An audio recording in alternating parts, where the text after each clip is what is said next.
astronauts Neil Armstrong and Michael Collins to come across swing arm 9, the Apollo access arm, and proceed to the White Room and stand by to board the spacecraft. The third member of the crew, astronaut Edwin Aldrin, who will be during liftoff, are aboard. Then Aldrin will be called, and he will module pilot Michael Collins now proceeding across the swing arm into the small White Room that attaches at the spacecraft level. In the meantime, about 100 feet below, we have a team of technicians working on a leaking valve, which is a part of the ground support equipment, a part of the system that's used to replenish the fuel supply for the third stage of the Saturn V rocket.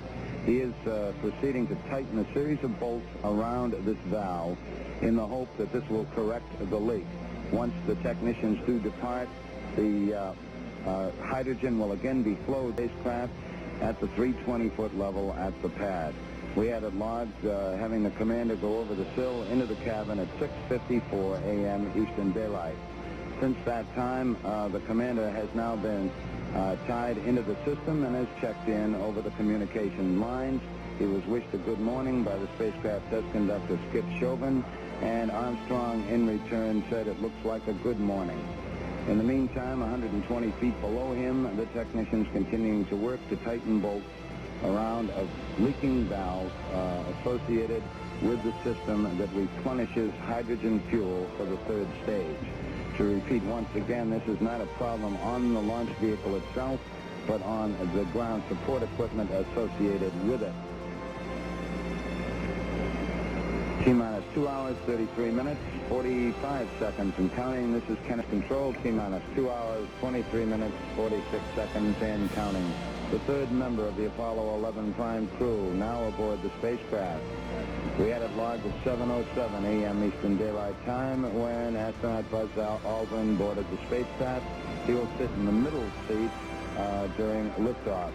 As lunar module pilot, his normal position would be on the right-hand side. However, due to crew preference, we have the commander, of course, Neil Armstrong, sitting on the left-hand side, the lunar module pilot for the overall flight, Buzz Aldrin, sitting in the middle seat, and the command module pilot, Mike Collins, sitting on the right-hand seat at liftoff.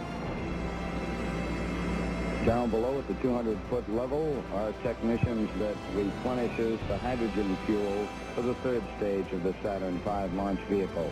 This is ground support equipment located on the can send signals to the spacecraft commander in the spacecraft, light cues that would indicate difficulty during the flight in which he could take abort action if he determined that such action was necessary.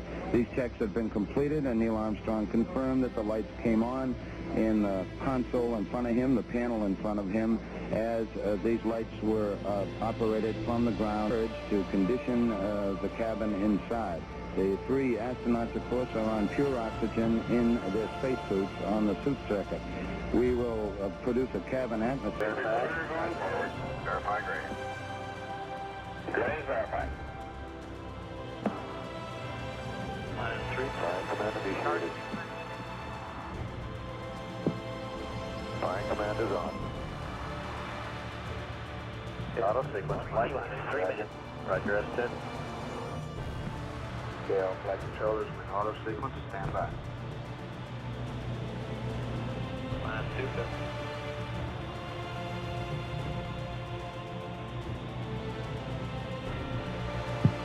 S-4B lock vents closed and tanks repressurized. Roger, lock. Okay, CDR, you got a panel 325 coming up. Roger. Line 230.